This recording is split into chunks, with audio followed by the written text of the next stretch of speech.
Namaste बच्चों. Today we will start reading of chapter 3 of your 9th class SST Electoral Politics. चुनावी राजनीति, ये chapter बेटा आज हम स्टार्ट करने जा रहे हैं. इंट्रोडक्शनली वीडियो आपने इसका पहले ही देख लिया है, मैंने अपलोड कर दिया था आपके लिए. तो चुनावी राजनीति यानी कि इलेक्शन का जितना भी सारा प्रोसेस है, जो सिस्टम है, वो हम इस चैप्टर में जो है आज पढ़ेंगे. फर्स्टली जो सबसे पहला टॉपिक है आपका, वाई इलेक्शन, चुनाव क्यों. इससे पहले की जो हमारे चैप्टर थे, हमने डेमोक्रेसी के बारे में, लोकतंत्र के बारे में बड़े अच्छे से स्टडी किया. तो लोकतंत्र में एक ही बहुत ही इम्पोर्टेंट जो फैक्टर हम स्टार्टिंग से ही पढ़ते आ रहे हैं, वो है इलेक्शन, चुनाव. तो फर्स्ट पेज पे आपका जो एक कटिंग, न्यूज़पेपर की कटिंग आपको यहाँ पे दी गई है, जो हमने अपने पहले पार्ट में भी बड़े अच्छे से डिस्कस करी थी. ठीक है, तो हरियाणा इलेक्शन का यहाँ पे एग्जाम्पल आपको दिया गया है. हरियाणा में 1987 में जो इलेक्शंस हुए थे, उसके बारे में यहाँ आपको इंट्रोडक्शन दी गई है.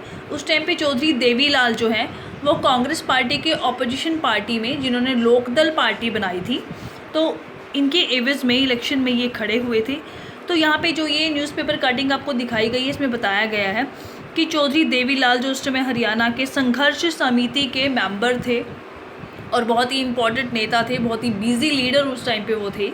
76 ईयर्स ओल्ड थे और एक पूरी जो भीड़ है इकट्ठी, जो उस टाइम वहाँ पे उनका वेट कर रही थी, और जो संयोजक थे वहाँ के, जो उनको हेडशिप देने वाले थे उस मीटिंग को, वो बार बार कह रहे थे कि हाँ चौधरी देवीलाल जी हैं जो है वो आने वाले हैं. ठीक है, तो ये कटिंग आपको यहाँ पे दिखाई जा रही है. इसमें आपको बताया जा रहा है कि 1987 में जो हरियाणा में स्टेट असेंबली इलेक्शन हुए थे, कैसे उसमें चौधरी देवीलाल ने जीत हासिल की. कांग्रेस ऑपोजिशन पार्टी में थी. तो सबसे पहले चौधरी देवीलाल, ठीक है, लेड अ मूवमेंट कोल्ड न्याय युद्ध. जो आंदोलन उन्होंने चलाया था वो न्याय युद्ध के नाम से फेमस हुआ था, न्याय को जो है पाने के लिए, प्राप्त करने के लिए. और जो पार्टी उन्होंने बनाई थी, form the party, new party, that is Lokdal. ठीक है, लोकदल पार्टी उन्होंने बनाई थी. इसके वो एक संगठन करता थे, इसके फाउंडर मेंबर थे. तो चौधरी देवीलाल जो है बड़े कई महीनों से वो अपना जो है कैंपेनिंग चला रहे थे, अपनी रैलियां कर रहे थे, जनसभाएं कर रहे थे. तो इसके एवज में लोग जो है वो कांग्रेस पार्टी से ऊब चुके थे उस टाइम पर, क्योंकि कांग्रेस पार्टी में इतना ज़्यादा जो है करप्शन उस टाइम पे था और लोगों के लिए कुछ खास जो काम है वो गवर्नमेंट की तरफ से नहीं हो रहा था. तो उस टाइम पे चौधरी देवीलाल की जो ये पार्टी थी लोकदल, हरियाणा में बड़ी फेमस हुई और इलेक्शन हुए और बहुत ही बड़ी मात्रा में जो है इस लोकदल पार्टी को, जिसको चौधरी देवीलाल हेड कर रहे थे, जिसके संयोजक थे, तो इसको जो है बहुत ही बड़ी जीत मिली और लगभग 90 सीटों में से 76 यानी कि 76 सीट्स पर जो है अकेले लोकदल को जो है जीत हासिल हुई. कांग्रेस को सिर्फ 5 सीटें मिली. ठीक है, ऑलरेडी हम ये सारा कर चुके हैं. तो चुनावी नतीजे यानी इलेक्शन का जो रिज़ल्ट होता है, उसमें चौधरी देवीलाल को जो है मुख्यमंत्री हरियाणा का बना दिया गया. ठीक है, अकॉर्डिंग टू हिज प्रोमिसेस, जैसे उसने वादा किए थे अपने जनसभाओं में, उसने अपने इलेक्शन कैंपेनिंग जो चलाए थे, उसमें उसने बहुत सारे प्रोमिसेस किए थे. सबसे पहला प्रोमिस उसमें क्या था कि जो छोटे किसान हैं, छोटे मजदूर हैं, काम करने वाले लोग हैं, उनके जो ऋण हैं, ठीक है, यानी उनके जो उधार है वो माफ़ कर दिए जाएंगे. तो as soon as he become the chief minister, his government issued a government order waiving the outstanding loans of small farmers. उसने वही किया, जो छोटे छोटे कृषक थे, जो फार्मर्स थे, जो लोन उन्होंने लिया हुआ था, ऋण उन्होंने ले रखा था, वो सब उसने माफ़ कर दिया. ठीक है, the next election were held in 1991, but this time his party did not win popular support. ठीक है, 1991 में 5 साल के बाद फिर से इलेक्शन हुए और इस बार लोकदल को इतनी ज़्यादा सफलता नहीं मिल पाई जितनी कि 1987 के इलेक्शंस में मिली थी. ठीक है, तो ये छोटी सी स्टोरी आपके फर्स्ट पेज पे थी.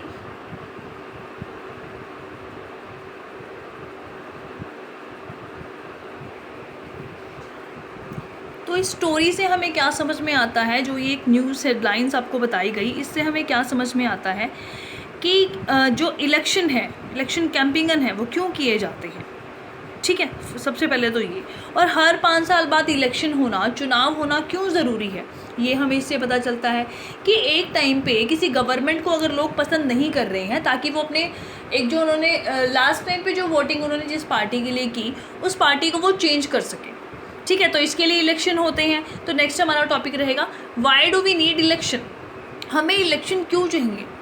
ठीक है, क्यों इलेक्शन करवाने पड़ते हैं बार बार? तो किसी भी लोकतंत्र में, डेमोक्रेटिक सिस्टम में इलेक्शन बहुत ज़्यादा नेसेसरी है, बहुत ज़रूरी है। ठीक है, there are more than 100 country in the world in which election take place to choose people's representative. ठीक है, तो इतने सारे देश हैं पूरे विश्व की, अगर हम बात कर रहे हैं 100 से भी ज़्यादा देश ऐसे हैं जहाँ पे रेगुलरली इलेक्शंस होते हैं, अपने प्रतिनिधियों को चुनने के लिए इलेक्शन होते हैं। But why do we need election? But there is a question arise, यहाँ पे क्वेश्चन अराइज होता है कि इलेक्शन की ज़रूरत क्या है। Let us try to imagine a democracy without election. अगर हम कल्पना करें, ठीक है, इमेजिनरी एक हम अपनी एक दुनिया बनाएं जिसमें कि डेमोक्रेसी तो है, लोकतंत्र तो है, बट इलेक्शन नहीं है। A rule of the people is possible without any election of all the people can sit together everybody and take all the decision। ये तो बिल्कुल पॉसिबल ही नहीं है कि पूरी कंट्री के सभी लोग एक जगह मिलकर बैठे और डिसीजंस ले। This is not possible, and specially for India, for China, like bigger country, इतने बड़े बड़े जो देश हैं इनके लिए तो बिल्कुल भी संभव नहीं है कि लगभग देश के सभी लोग जो हैं एक जगह पर बैठे और कुछ डिसीजन लें, कुछ फैसले लें। दैट्स वाई क्या होता है भाई, रिप्रेजेंटेटिव को चुनने के लिए इलेक्शन करवाने पड़ते हैं। Is there a democratic way of selecting representative without election? Let us think of a place where representative are selected on the basis of age and experiences. ठीक है, अब हम एक ऐसी जगह की कल्पना करते हैं, एक ऐसे देश की कल्पना अगर हम करते हैं कि जहाँ पे बिना इलेक्शन के प्रतिनिधियों का चुनाव होता है। ठीक है, कैसे होता है? उनकी एज के अकॉर्डिंग, ठीक है, उम्र के मुताबिक, या फिर उनका जो एक्सपीरियंस्ड है, उनके जो अनुभव है उसके मुताबिक जो है उनका हम सिलेक्शन कर रहे हैं, रिप्रेजेंटेटिव उनको चुन रहे हैं। तो आप ही बताएंगे कि क्या ये तरीका सही है? This is a good way. There could be some difficulty in deciding who is more experienced or knowledgeable. यहाँ पे एक प्रॉब्लम आ सकती है कि सबसे पहले तो हमें ये फैसला करना पड़ेगा कि कौन सबसे ज़्यादा एक्सपीरियंस्ड है, सबसे ज़्यादा अनुभव वाला व्यक्ति कौन है, ज्ञानवान कौन है। ठीक है, इतनी ज़्यादा नॉलेज किसको है? सबसे पहले तो ये प्रॉब्लम आएगी हमारे पास। ठीक है, क्लियरली सबसे पहले ये प्रॉब्लम है। But can we call this place in democracy? How do we find out if the people like their representative or not? ठीक है, हम कैसे पता करेंगे? बिना इलेक्शन के तो ये संभव ही नहीं है। How do we ensure that these representative rule as per the wishes of the people? हम ये कैसे फैसला करेंगे कि ये रिप्रेजेंटेटिव जिनको हम एज के अकॉर्डिंग, उनकी उम्र के आधार पर, उनके अनुभव के आधार पर हम कर रहे हैं, वो लोगों को संतुष्ट कर पाएंगे या नहीं कर पाएंगे? ठीक है, यहाँ पे एक परेशानी, यहाँ पे ये प्रॉब्लम आ सकती है। ठीक है, तो क्या फिर चलो हमने ये बिना इलेक्शन के हमने इनको चूज़ कर भी लिया, तो क्या हम इसको डेमोक्रेटिक सिस्टम कह सकेंगे? नो, ये तो डेमोक्रेसी है ही नहीं, ये तो लोकतंत्र है ही नहीं। ठीक है, तो फिर अब इसमें क्या प्रॉब्लम हो गई? ठीक है, this requires a mechanism by which people can choose their representative at regular intervals and change them if they wish to do so. That's why ये सिस्टम रखा गया था कि कैसे इन चुनावों की ज़रूरत हमें क्यों पड़ी, तभी इस चुनाव की व्यवस्था की गई थी कि कुछ रेगुलर इंटरवल्स हों, बीच में थोड़े थोड़े टाइम के बाद इलेक्शन करवाए जाएं, ताकि एक बार जब हम अपने रिप्रेजेंटेटिव को चुन रहे हैं, अपने प्रतिनिधियों को चुन रहे हैं, अगर वो अच्छा काम नहीं कर रहे हैं तो हम उनको चेंज कर सकें, उनको बदल सकें। दैट्स वाई इलेक्शन के प्रोसेस को जो है रखा गया था। ठीक है, तो यही कारण है कि चुनाव की रेगुलर बेसिस पर हमें ज़रूरत होती है, यही एक रीज़न है। ठीक है, यहाँ पे कुछ इंपॉर्टेंट पॉइंट्स भी दिए गए हैं। In an election the voter make many choices. जो वोटर्स हैं, जो वोट करने वाले हैं, उनको इलेक्शंस में जितनी चॉइसेस मिलती हैं इतनी कहीं नहीं मिलती। कौन कौन सी चॉइसेस मिलती हैं उनको? They can choose who will make laws for them. वो अपने आप उन लोगों को पसंद करेंगे, उन प्रतिनिधियों को पसंद करेंगे जो उनके ऊपर शासन चलाएंगे, जो उनके लिए कानून बनाएंगे। They can choose who will form the government and take major decision. वही लोग जो हैं अपनी पसंद के नेताओं को चुनेंगे जो गवर्नमेंट मेकिंग का काम करेंगे और जो इम्पोर्टेंट डिसीजन, निर्णय उनके देश के लिए लेंगे। ठीक है, they can choose the party whose policies will guide the government and law making. तो लॉ मेकिंग का जितना भी प्रोसेस है, यानी कानून बनाने का जितनी भी एक प्रक्रिया है, उसको किसने कंट्रोल कर लिया? लोगों ने। इनडायरेक्टली रिप्रेजेंटेटिव को वो चुन के भेज रहे हैं और उनके द्वारा चुने गए प्रतिनिधि, उनके द्वारा चूज़ किए गए उनके रिप्रेजेंटेटिव आगे जो है वो रूल करेंगे, वो एडमिनिस्ट्रेशंस को चला रहे हैं। ठीक है, तो दैट्स वाई ये कुछ कारण है कि हमें चुनावों की ज़रूरत पड़ती है। Okay, next topic is what makes an election democratic. अब इलेक्शन तो बहुत जगह होती हैं, बहुत सारी कंट्रीज़ में इलेक्शन होते हैं, ठीक है, तो हमें कैसे पता चलेगा कि ये चुनाव जो है वो लोकतांत्रिक है या नहीं है, डेमोक्रेटिक है या नहीं है। Election can be held in many ways. All democratic countries hold election but most non democratic country also hold some kind of elections. ठीक है, जो लोकतांत्रिक देश है वहाँ तो इलेक्शन होते ही होते हैं, वहाँ तो चुनाव होते ही हैं। फॉर एग्जांपल हम अपने भारत का ले सकते हैं। हमारे भारत में जो है पंचायत स्तर के इलेक्शन होते हैं, विधान पालिकाओं के इलेक्शन होते हैं, चुनाव होते हैं, ठीक है। हर 5 साल बाद जो है लोकसभा के चुनाव होते हैं, राज्यसभा के चुनाव होते हैं।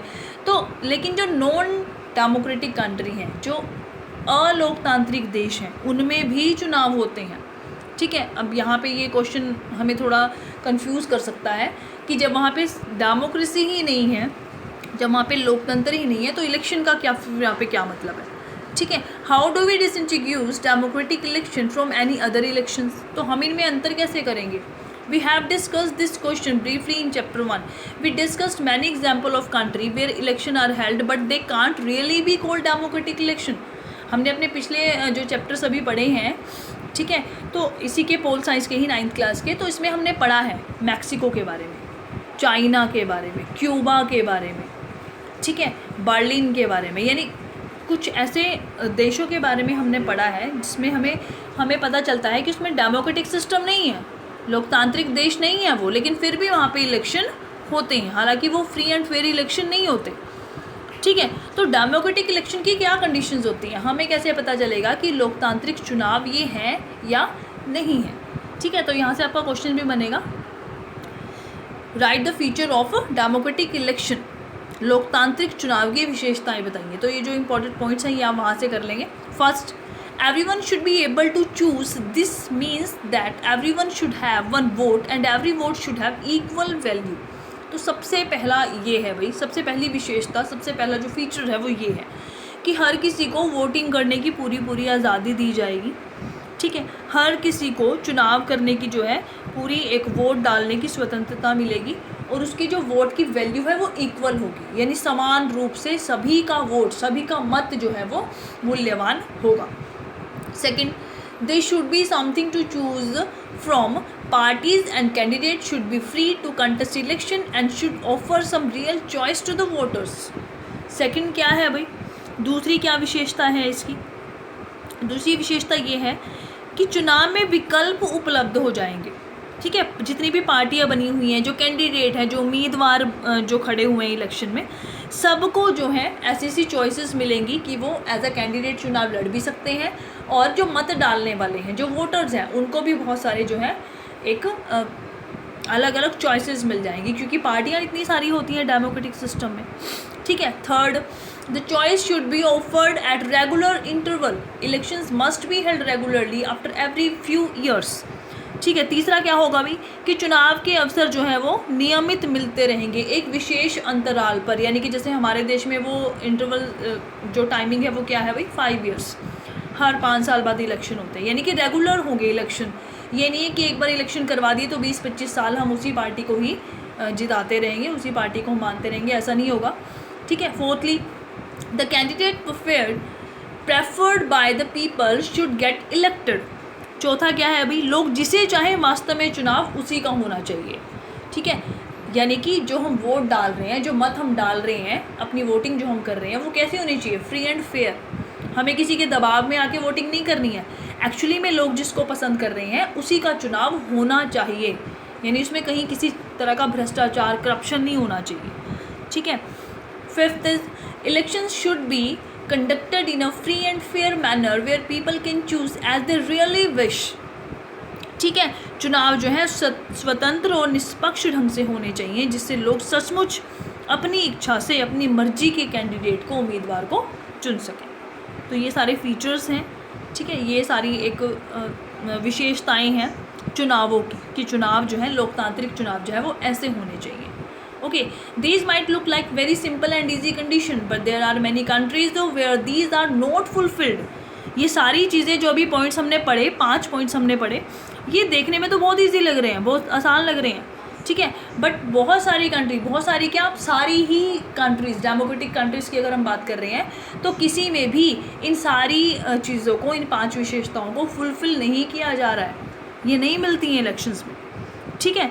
तो यहाँ के चुनावों को लोकतांत्रिक कहा जा सकता है या नहीं, ये इन चीज़ों पर डिपेंड करता है, ठीक है। तो ये तो हो गए डेमोक्रेटिक इलेक्शन सिस्टम। नेक्स्ट हमारा टॉपिक रहेगा भाई, is it good have political competition.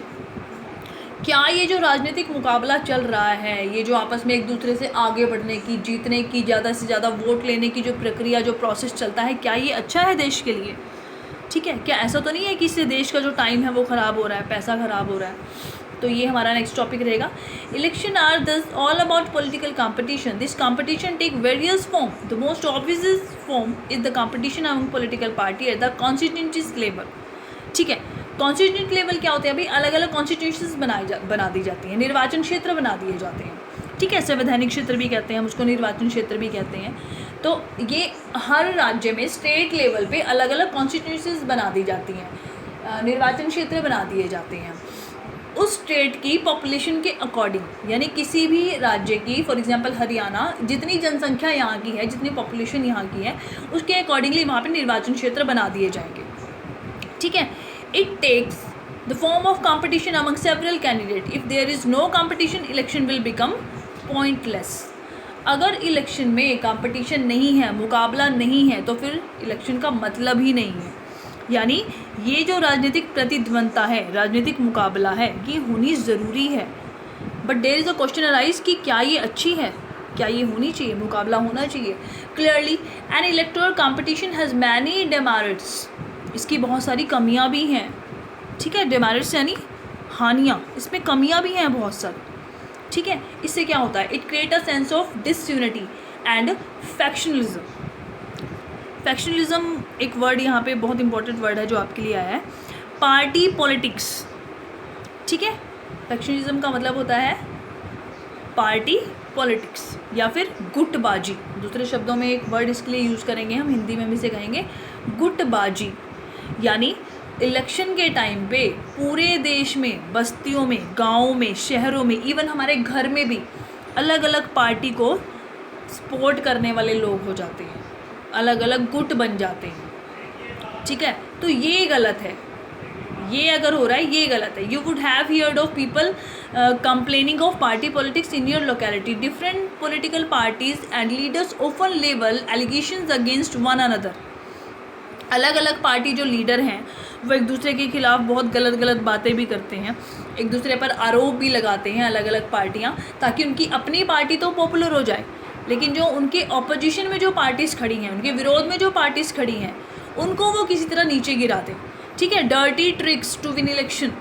Election को जीतने के लिए बहुत सारी गलत चीज़ों का प्रयोग किया जाता है। Some people say that this pressure to win electoral fight does not allow sensible long term policies to be formulated, ठीक है। तो कुछ लोगों का कहना है यही है कि जो चुनावी दौड़ है, जितनी भी चुनावी एक मुकाबला चलता रहता है, ये सही नहीं है। ये एक तरह से दबाव बनाता है पार्टीज़ पर, ठीक है, कैंडिडेट पर, उम्मीदवारों पर पूरा दबाव उन पर बन जाता है कि जीतना ही है, बिल्कुल एक जीत हार हो जाती है। उसके लिए एक एग्जांपल, बिल्कुल फ्रेश एग्जांपल अगर मैं आपको बताऊं तो पश्चिम बंगाल, आप लोग डेली न्यूज़ देख ही रहे होंगे, पश्चिम बंगाल का इलेक्शन हम ले सकते हैं, ठीक है। पश्चिम बंगाल में कितनी ज़्यादा जो है एक कंपटीशन जो पूरा चला, ममता बनर्जी की जो तृणमूल कांग्रेस थी, ठीक है, और मोदी जी की, हमारे जो प्रधानमंत्री हैं, उनकी पार्टी बीजेपी, दोनों के बीच में कितना ज़्यादा वेरियस जो एक कंपटीशन चला इतने दिनों तक, और वो जीतने के बाद भी वहाँ पर कितनी सारी प्रॉब्लम क्रिएट हुई, यानी लोगों को मारा भी गया, एक पार्टी ने दूसरी पार्टी के लोगों को मार दिया, ठीक है। तो ये सारी चीज़ें, मतलब कि हर तरह गलत और सही हर तरीक़ों का यूज़ किया जाता है पार्टी को जीतने के लिए, तो ये गलत है, ठीक है। अनहेल्दी कंपटीशन हम इसको कह सकते हैं, ये किसी भी तरह से सही नहीं है, बेढंगी लड़ाई है ये। यानी कि इलेक्शन अगर करना है, पार्टीबाजी करनी है, हमें इलेक्शन लड़ना है, तो उसमें अच्छे हेल्दी सिस्टम का यूज़ होना चाहिए, ठीक है। Our constitution makers were aware of these problems. हमारे जो संविधान बनाने वाले हैं, कॉन्स्टिट्यूशन मेकर जो लोग हैं, उनको इन प्रॉब्लम्स का पता था पहले ही। Yet they opted for free competition election as the way to select our future leader. But फिर भी उन्होंने ये सिस्टम जो है अपने संविधान में हमने रखा, ताकि भविष्य में मुक्त चुनावी मुकाबले का चयन किया जा सके। यानी यहाँ पे हमें थोड़ी सी आज़ादी दी गई है कि हम चाहे तो इस सिस्टम को थोड़ा सा चेंज कर सकते हैं, बट अगर एक फ्री और फेयर इलेक्शन करना है तो ये सिस्टम तो रखना पड़ेगा। ठीक है, अगर हम अपने भारत की बात कर रहे हैं, लेकिन इसमें जो गलत लड़ाइयाँ लड़ी जाती हैं, गलत चीज़ों को जो यूज़ किया जाता है वो गलत है। ठीक है, तो ये नहीं इसमें होना चाहिए, but that is not what happens in real life. Political leaders all over the world like all other professionals are motivated by a desire to advance their political careers. They want to remain in power or get power and positions for themselves.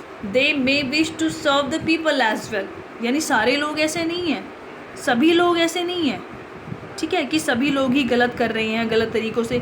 में बहुत सारे अच्छे लोग भी हैं जो सत्ता में आना चाहते हैं, पावर में बने रहना चाहते हैं और लोगों की सेवा भी करना चाहते हैं। ठीक है, तो अच्छे लोगों की प्रेरणा से ही अगर ये चीज़ें नहीं होंगी, अगर चुनावी मुकाबला नहीं होगा तो लोग राजनीति में आएंगे ही नहीं, फिर हमें अच्छे नेता कहाँ से मिलेंगे।